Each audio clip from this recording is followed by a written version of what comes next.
पुणे जिल्ह्यातल्या जीबीएस रुग्णांची संख्या आता 163 वरती गेली आहे। 5 रुग्णांचा जीबीएसमुळे मृत्यू झालाय।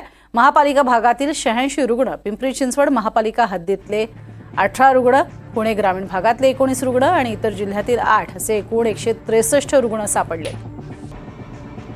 त्यामुळे सध्या 111 रुग्णांवरती उपचार सुरू आहेत आणि रुग्ण बरे होऊन घरीही परततायत। त्यामुळे ज्या उपाययोजना करणं गरजेचं आहे त्या वारंवार करत राहा असं सांगण्यात येत आहे। पुण्यातल्या नांदेड सिटी आणि परिसरातल्या सोसायट्यांमधील नागरिकांनी अशुद्ध पाण्याबाबत वारंवार तक्रारी केल्या होत्या, मात्र त्यांच्या या तक्रारींना पुणे महानगरपालिकेनं केराची टोपली दाखवली।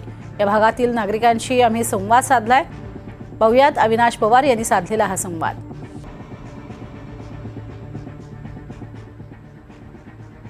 मी ज्या सोसायटीमध्ये उभा आहे त्याच्याच बाजूला ही विहीर आहे, ज्या विहिरीमध्ये अशुद्ध पाणी असल्यामुळे आजूबाजूच्या सोसायट्यांमध्ये हे जे प्रकार आहेत ते वाढताना दिसत आहेत। माझ्यासोबत इथले नागरिक आहेत, आपण त्यांच्याशी चर्चा करणार आहोत। बोलून काय सांगाल ताई की आता पाण्याचं जो काही प्रमाण आहे किंवा पाणी कसं येतं आपल्याकडे, त्याच्यामुळे खरं तर हे रुग्ण वाढत आहेत का?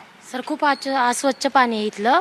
माझ्या स्वतःच्या मुलाला 7 वर्षापासून म्हणजे आता 15 दिवस झाला माझा मुलगा आजारी आहे की त्या पाण्यामुळे फक्त ताप येतोय जातोय आणि त्याला उठता पण येत नव्हतं। एक 8 दिवस फक्त पाण्याचाच प्रॉब्लेम आहे इथं आणि 7 वर्ष झाले माझ्या लग्नाला, पण क्लिअर पाणी नाहीये आणि फिल्टर नाही, फक्त ते वरनं पावडर होतात। तर आपण पाहतोय की वेळोवेळी या अशुद्ध पाण्याबद्दल तक्रारी केल्या गेल्या। पाणी कसं येतं इथे? पाणी चांगलं आहे की कसं आहे? नाही, खराब पाणी आहे, वास येते पाण्याचा। पहिलं पण आलं होतं असंच खराब पाणी। पण याच्यामुळे आता काय त्रास होतोय आपल्याला? सर्दी, ताप, हातपाय दुखणं, गुडघे दुखणं हे।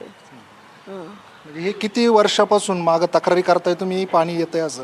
2-3 वर्षापासून। तर 2-3 वर्षांपासून इथे या सोसायटीमधली लोक महानगरपालिकेमध्ये तक्रार करतात। आजी, इथलं पाणी कसं आहे, काय कसं पाणी पिता येतं? आता तसं पितात, काय करावं तर ते हे झालं तरी बी तसंच पितात। आम्ही पाणी शोधून प्या, फक्त उकळून प्या, कसं तरी आज माझं गुडघं दुखत हो। पाणी हे किती दिवस झालं असं खराब येते? लय दिवस झालं, 2-3 वर्ष झालं असंच खराब पाणी येते। जीबीएसचे रुग्ण सापडायला लागले। आता हे रुग्ण देखील झपाट्याने वाढत आहेत आणि याच्या बाबतीत आता पुन्हा एकदा ही सगळी जी नांदेड गावाची विहीर आहे ती चर्चेत आलेली आहे। आता तरी महानगरपालिका याकडे लक्ष देणार का, असाच नागरिकांचा सवाल आहे। कॅमेरामन निकेतन मानेसह अविनाश पवार, नांदेड गाव, पुणे शहर।